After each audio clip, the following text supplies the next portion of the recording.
സംസ്ഥാന സർക്കാരിന്റെ EMS ഭവന പദ്ധതി കുറ്റിക്കോൽ പഞ്ചായത്ത് നടപ്പാക്കുമ്പോൾ ഈ പദ്ധതിയെ തകർക്കാൻ ആസൂത്രിത നീക്കം നടക്കുന്നുവെന്ന് panchayat vice president M. Gopalan വാർത്താസമ്മേളനത്തിൽ ആരോപിച്ചു.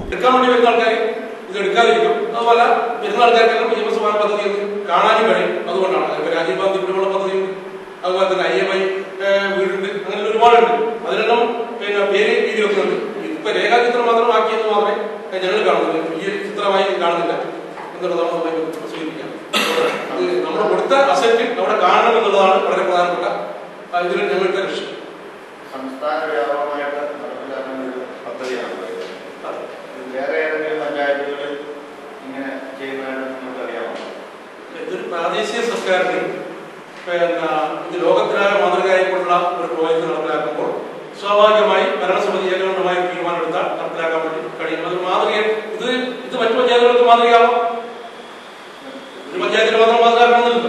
ഇപ്പോ ആസൂത്രണത്തിന്റെ ഭാഗമായി വിവിധ പ്രോജക്റ്റുകൾ കണ്ണൂർ ജില്ല വിദ്യാഭ്യാസ വലിയ മഹത്തായ സംഭാവന നൽകിയതാണ്. അതുപോലെ തന്നെ കാസർഗോഡ് ജില്ല ശുചിത്വമായി ബന്ധപ്പെട്ട് ഉള്ള ഇതുണ്ട്. അങ്ങനെ വിവിധ ജില്ലകൾക്കുണ്ട്. അത് മറ്റു പഞ്ചായത്തുകൾക്കും അനുവദിക്കാം.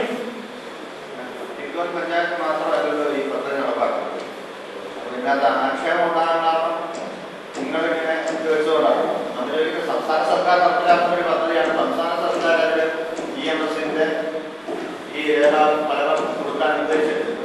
ഏതൊരു പദ്ധതിയും വരുമ്പോൾ ആ പദ്ധതിയുടെ ഭാഗമാണ് എന്നുള്ളത് അതിന്റെ ഭാഗമായി ചേർക്കണമെന്നുള്ളത് അതിന്റെ നിർദ്ദേശത്തിന്റെ ഭാഗമായി വരുന്നത്. അപ്പോൾ ഒരു വീട് ഇപ്പോൾ IOI അല്ലെങ്കിൽ മറ്റ് പദ്ധതികൾ വരുന്നതാണെങ്കിൽ അതിവിടെ നെയ്ബോർഡ് സ്ഥാപിക്കണം എന്നുള്ള നിർദ്ദേശം ഞങ്ങൾ അതിനകത്ത് കൂടുതൽ കാണിച്ചിട്ടുള്ളത്. EMSന്റെ ഭാഗം അതുപോലെ തന്നെ അതിനകത്ത് രേഖാചിത്രം ഞങ്ങൾ അഡീഷണൽ ഇല്ല, അങ്ങനെ പറഞ്ഞില്ല. അത് ഒരു നേരത്തെ പറഞ്ഞല്ലോ, ഒരു പ്രാദേശിക സർക്കാരാണ്. നമ്മൾ തീരുമാനിച്ച് നമ്മൾ മേലെ അംഗീകാരം കിട്ടുന്ന മുറയ്ക്കാണ് ഞങ്ങൾ നടപ്പിലാക്കാൻ വേണ്ടി പോകുന്നത്. നടപ്പിലാക്കുന്ന പദ്ധതികളല്ല. സംസ്ഥാന സർക്കാർ നടപ്പിലാക്കുന്ന ഒരു പദ്ധതിയിൽ പഞ്ചായത്ത് പ്രാദേശിക സർക്കാരാണ് എന്ന് അവകാശപ്പെട്ടുകൊണ്ട് ഇങ്ങനെ നിങ്ങൾക്ക് സ്വന്തമായിട്ട് തീരുമാനം എടുത്താൽ ഞങ്ങൾ എടുക്കുന്ന തീരുമാനത്തിന് അംഗീകാരം കിട്ടുന്ന മുറയ്ക്കാണ് നടപ്പിലാക്കാൻ പറ്റും. ഇത് DPC അംഗീകാരം കിട്ടിയിട്ടുണ്ടോ? അംഗീകാരത്തിൽ സമർപ്പിച്ചിട്ടുണ്ട്. അംഗീകാരം കിട്ടുന്ന ഉറപ്പാണ്. കിട്ടിയിട്ടുണ്ടോ? ഇല്ല, സമർപ്പിച്ചിട്ടുണ്ട്. DPCക്ക് ടെക്നിക്കൽ കമ്മിറ്റി പരിശോധന നടത്തി DPC അപ്രൂവൽ കൂടി കൊടുത്തിട്ടുണ്ട്. അത് കിട്ടുന്ന ഉറപ്പ് മാത്രമേ ഇത് പ്രവർത്തിക്കാവൂ. അത് നിർബന്ധിച്ചിട്ടല്ല. ആർക്കാണ് ഇതുമായി ബന്ധപ്പെട്ട് താല്പര്യമില്ല അവർക്ക് മാത്രമാണ്. നിർബന്ധിച്ചൊന്നും അടിച്ചേൽപ്പിക്കുന്ന പ്രശ്നമില്ല. ഈ അംഗീകാരം കിട്ടുന്നതിന് മുമ്പ് നിങ്ങൾ ചെയ്തിട്ടില്ല. അവിടെ വിവിധ സ്ഥലങ്ങളിൽ ഇറക്കിയിട്ടുണ്ട്, വീടുകളൊക്കെ ഞങ്ങൾ ഓർഡർ കൊടുത്തിട്ടില്ല.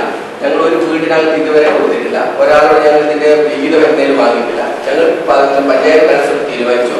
പ്രോജക്ട് ഉണ്ടാക്കി DPCയുടെ അംഗീകാരം സമർപ്പിച്ചിട്ടുണ്ട്. അംഗീകാരം കിട്ടുന്ന മുറയ്ക്ക് ബാക്കി നടപടിക്ക് നമ്മൾ പൂർത്തിയായിരിക്കും. ഇപ്പൊ ഞങ്ങൾ ഇതിന്റെ ഒരു രേഖാചിത്രം ഞങ്ങൾ സാമ്പിൾ ഉണ്ടാക്കിയിട്ട് ഞങ്ങൾ ഗുണഭോക്താക്കളെ വിളിച്ചു ചേർത്തപ്പോൾ അതിനെ കാണിക്കാൻ പറ്റുന്ന സാമ്പിൾ ഉണ്ടാക്കി ഞങ്ങൾ കൊടുക്കുന്നത്. അത് തന്നെയാണ് നിങ്ങളെ കാണിക്കാൻ ഞങ്ങൾ കൊടുക്കുന്നത്. EMS ഭവന പദ്ധതിയിൽ വീട് നൽകിയവരുടെ വീടുകളിൽ EMSന്റെ ഫോട്ടോ വെക്കാൻ നിർബന്ധം പിടിക്കുന്നുവെന്ന പ്രചാരണം ശരിയല്ലെന്നും ശിലാഫലകത്തിൽ മാത്രമാണ് EMSന്റെ രേഖാചിത്രം കൊത്തിവെച്ചതെന്നും വൈസ് പ്രസിഡന്റ് M. ഗോപാലൻ പറഞ്ഞു. പൂർത്തിയായ വീടുകളുടെ താക്കോൽദാനം വ്യാഴാഴ്ച ഗതാഗത മന്ത്രി ജോസ് തെറ്റയിൽ നിർവഹിക്കും. പഞ്ചായത്തിൽ കഴിഞ്ഞ 5 വർഷങ്ങളിൽ നടത്തിയ വികസന പ്രവർത്തനങ്ങൾ പ്രതിപാദിക്കുന്ന വികസന രേഖയുടെ പ്രകാശനവും മന്ത്രി നിർവഹിക്കും. കക്ഷി രാഷ്ട്രീയ പ്രാദേശിക ചിന്തകൾക്കതീതമായി ഭരണസമിതി അംഗങ്ങളുടെ കൂട്ടായ്മയിൽ സംഘടിപ്പിച്ച വികസന പ്രവർത്തനങ്ങളുടെ വിളംബരമാകുന്ന താക്കോൽദാന ചടങ്ങും സംസ്ഥാന സർക്കാർ മലബാർ പാക്കേജിൽ അനുവദിച്ച റോഡുകളുടെ പ്രവൃത്തി ഉദ്ഘാടനവും ഉത്സവമാക്കാൻ വിപുലമായ തയ്യാറെടുപ്പാണ് പഞ്ചായത്തിൽ ഒരുക്കിയിരിക്കുന്നതെന്നും വൈസ് പ്രസിഡന്റ് പറഞ്ഞു.